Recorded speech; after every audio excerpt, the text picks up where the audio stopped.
shortly. So.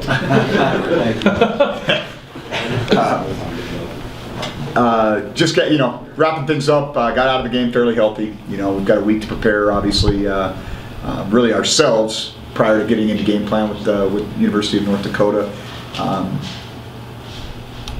Kind of what we thought. Lots of opportunities. I think there was a lot of guys that were playing extremely hard, played at a high level. We do have some personnel issues I think we've got to address through the bye week, and I won't get into those now, but I think there's some things that we've got to really examine in terms of moving forward. Do we have the right guys in the right spots for us to be competitive in the Big Sky Conference play? And I think the bye, even though it's probably not ideal to have a bye week 3, I think for our team this year it's not such a bad thing. Coming off of 2 highly competitive opponents and going into a really physical contest with North Dakota in 12 days. And so with that, I'll take any questions, Jeff. Last week you talked about this South Dakota State game being, more of a true test for you guys in order to self-evaluate. What was the biggest takeaway, you think, after watching the film? Yeah, and I do think that we were more on par with the level of competition.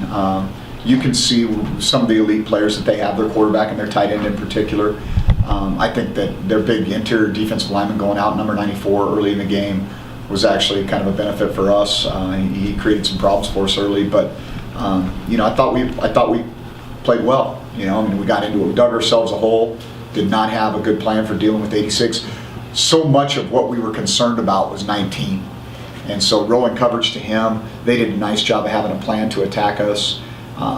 There's some things that we should have probably seen up top that we didn't in terms of being able to adjust to some formation things, but we got to handle it at halftime, and we're much more competitive on the defensive side of the ball in the second half.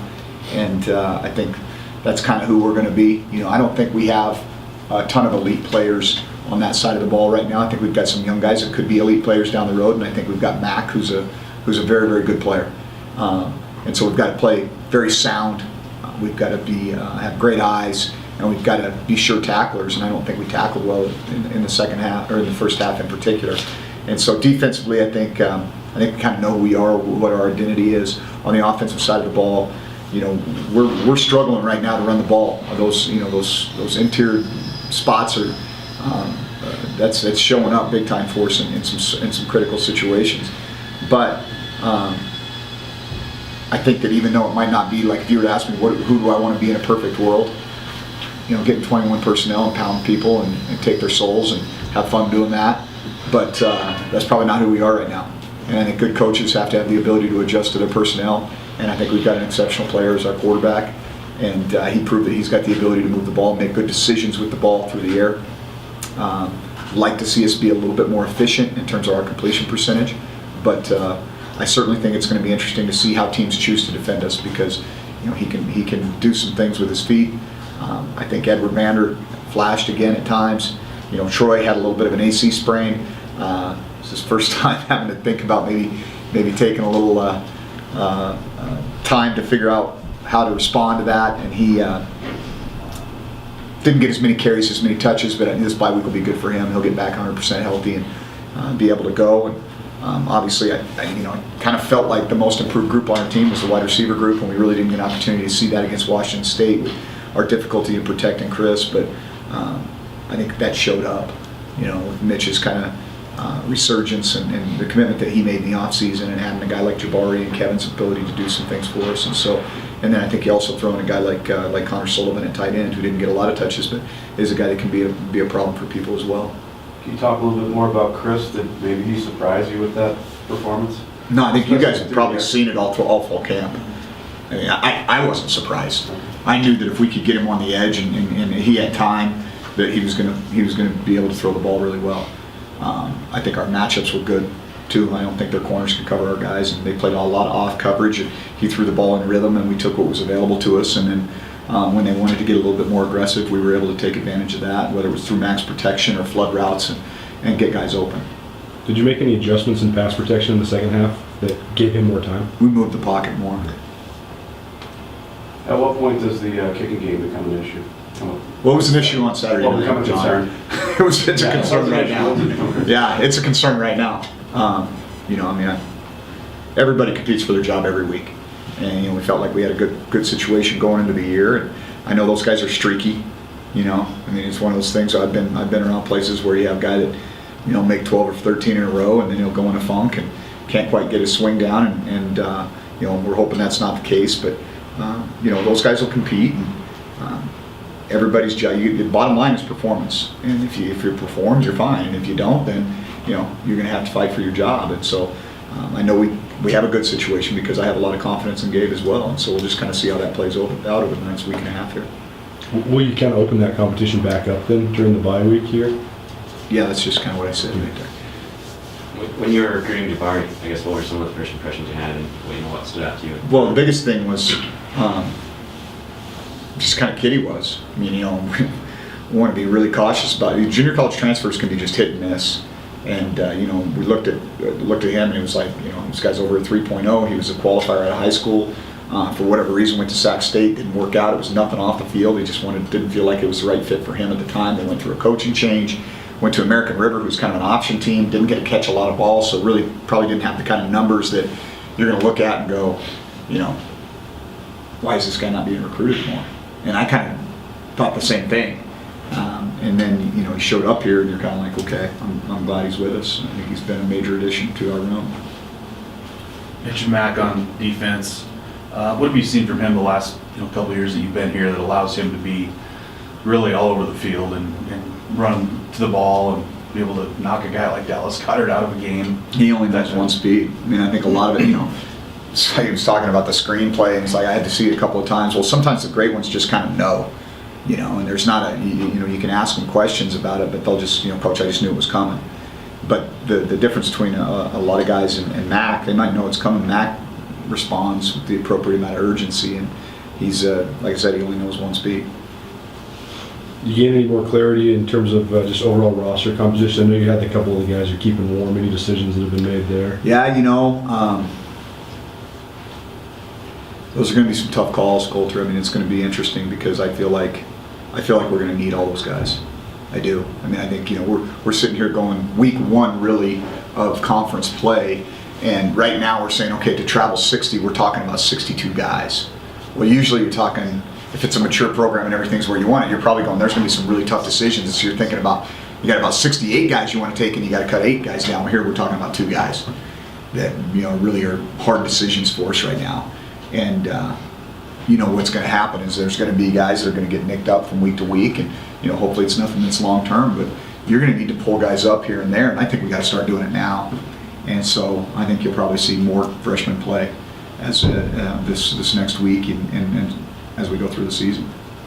How has Denarius helped Chris, this offseason and now into this year? I think the biggest thing that when I made the decision to try to bring in a quarterback coach, and this was before Courtney even took off to go to NDSU, my thing was more of just looking at what I thought Courtney's strengths were, and he did a really good job of structure and organization and had a good vision for what we wanted to do there.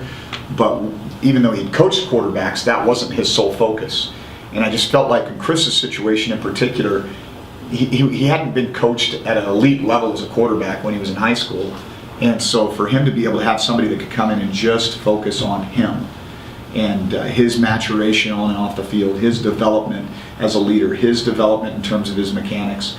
And so having Denarius be able to just really hone in on that has been unbelievable. And I think it's really kind of accelerated Chris's ability to show what he's capable of doing. And so I think that was a big, our decision to bring him in was really focused solely on what we felt like was best for Chris once we made the decision that, he was truly going to be the guy moving forward. You mentioned some of those struggles on the inside run game. What can you do to remedy that? I know you got a couple young guys playing guard right now. Well, we got to play better in there. That's the number one thing. And I think we can. I mean, I think we'll continue to improve. Everybody's going to have a guy or two, like not 4 like we saw against Washington State necessarily, but the interior guys for South Dakota State, 94 in particular, was a problem. UND's got some really good interior defensive linemen, and so that becomes a matchup game at sometimes. And so we've got to be smart about where we attack. I think our ability to throw the ball is going to help us a ton in the run game. I mean, you can't get too crazy. You see Chris, even though they're not design runs at times, he can take off and do some really good things. And so that's I think that's going to help our offense as a whole, is our ability to create a little bit outside the offense until those guys start to mature a little bit. We've got a good battle going on right now between Taylor and McGilly, and I think that'll help us. We need a little bit more competition at the left guard position, and hopefully we can create that, whether that's moving some personnel around or somebody emerging. You mentioned the running back rotation. Obviously, Troy has a chance to get healthy, but Tyrell Burgess, are you comfortable with him if just playing special teams, if that's kind of... No, I think you'll see some more things from him. I do. I think, especially because now we've got to start cutting things down. So he's a guy, because he's our returner, he's going to be in the mix. Well, we've got to bump some, whether it be some personnel group things or some specific things that we can do to him to get the ball in his hand, because, he's a different guy too. We talk about, obviously, Jabari having a really good game against South Dakota State, and he brings a different skill set to us, but so does Tyrell in his own way, and so we need to get some things going for him there. I know a lot of your game plan was around trying to take away Jake Witteke, but how well did Bryce and Damian play? It looked like they were really getting after it too with screen plays. I thought Bryce was very good. I think Damian needs to be more physical on the edge. He needs to get off of those blocks. I think that he was restricted a number of times, but you're not going to get those calls if you're not battling. And so I think he can play better than he did, and we'll challenge him on that. Do you hope that Bryce gains some confidence from his performance? Yeah, well, I think really the thing that I thought gave him confidence was last year against Montana. He felt like when we had our exit interview last spring, I remember him saying, I felt like that was the best football I played here at Montana State, and I think he's kind of carried that through. He's had some moments where, maybe things didn't go his way, but he played that fade ball pretty good down in the red zone against a very, very talented receiver, and didn't seem to back down at all there. And so I think he's a guy that's kind of had to have some patience and some diligence, and so we're going to continue to need him to improve. And I'm glad he's getting some quality reps right now, because that's just going to benefit us down the road. The fumble that Mac forced, did you notice on tape the way the ball bounced back? Yeah. Well, we had a number of things that didn't go our way, and that's just that's the way it goes. You got to create your own breaks in this game, and I felt like we had some unforced errors in terms of pre-snap penalties that did not help us. Some decisions, in terms of getting the ball up and down, some tackling things, some alignment things. I mean, there's a lot of things that go into that, but you take all that away and you still got an opportunity to win a game. And the biggest play in the game was certainly the fake field goal for them. But I don't think that was the biggest play in the game for us. I think you could point to many other situations and opportunities for us to have made that almost irrelevant and maybe more predictable, because they had a lead at that point. And so you're thinking, well, this is an extra long, fourth and extra long. They got a good kicker. They can make this, potentially a 2-score game. And so, it just is what it is. When you talk about maybe taking another look at who, if guys are in the right spots, is that a tough thing to face, to have to kind of look at that at this point after going through fall camp and Well, I think it's really good because it puts a deadline on it for us. We're not looking at it now week 8 or 9 going, gosh, what did we do wrong here? Did we play this guy in the wrong spot? And so I think especially because we are such a young team and we've got a handful of guys that are new positions or playing for the first time, we've got an opportunity to kind of catch our breath and say, yeah, I think we've got this guy in the right spot, or maybe he would better serve us in a different role or a different position. When will you start looking at North Dakota? I watched him this morning. When will the guys start looking at North Dakota, I guess? I'm hoping they watched him this morning too. I watched last year's game this morning, and I watched their Missouri State game last night a little bit. I don't know. It's kind of bad memories, man. What was there? 3:48 on the clock. We're down by 1. We turned the ball over 4 times, and we're in a 1-point ball game. And we really had outplayed them, I think, for the majority of the first half and into the second half. And they're a physical outfit, and that's kind of what they do. They just grind you down, and they win a lot of games in the second half. But just anecdotally, we'll talk about them, I'm sure, more next week. But their quarterback is much more efficient as a passer. Watching them against Missouri State, who's a team that hung 40 points on Missouri and was shut out by North Dakota. And so they're a good outfit. A lot of respect for what they do, and I like the way they play. Physical outfit. And so, how's Grand Forks? I've never been there. You good? it's better. No.